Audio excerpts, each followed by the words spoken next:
அந்த அம்மா இங்க பக்கத்துல ஒண்ணு இல்லையே. இல்ல. தெய்வம் தந்த தெய்வமா என் மனைவி நான் நினைக்கிறேன். ஏன்னு தெரிஞ்சுக்கலாமா?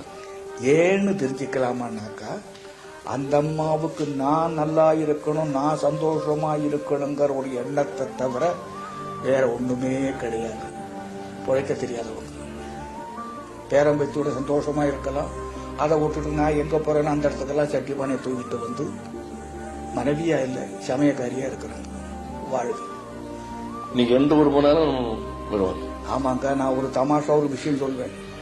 இந்துக்களுக்கு 7 ஜென்மம் இருக்குதுன்னு சொல்றாங்க. அது உண்மையா இருந்தா நான் 6 ஜென்மம் செஞ்ச புண்ணியத்தால நீ எனக்கு கிடைச்சிருக்கிற. அதே சமயத்துல நீ 6 ஜென்மம் செஞ்ச பாபத்தால நான் உனக்கு கிடைச்சிருக்கேன்னு சொல்லுவேன். புரியுது? நான் நல்லா இருக்கிறேன், சந்தோஷமா இருக்கிறேன். எந்த இதை பத்தி நான் சிந்தனை பண்றது கிடையாது. நான் ஒரு அசிங்கமான வெஜிடேரியன். அது இலை புல்லு தான் என்னுடைய மெயின் ஆகாரம்.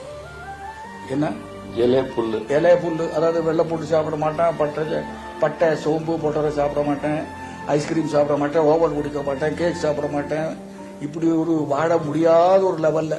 ஆனால் அந்த அம்மாவே சமைக்க வேண்டிய ஒரு நிர்பந்தம். ஹோட்டல்ல போனாலும் நாங்க சமைச்சுதான் சாப்பிடுறோம். அது முதல்ல இருந்தே நீங்க அப்படிதானா? இல்ல, நான் தான் சொன்னேன், 12 வயசுலயே பால் மோர் நெய்யெல்லாம் சாப்பிடாம இருந்தேன். இந்த இது அதாவது மாற்றினுடைய ரத்தத்தில் தானே வருது அப்படின்னு. ஆனா எல்லாரும் வெஜிடேரியன் ஆக கூடாதுன்னு நினைக்கிறவன் நான். ஏன்னா எல்லாமே பாலைவனமா போயிடும்.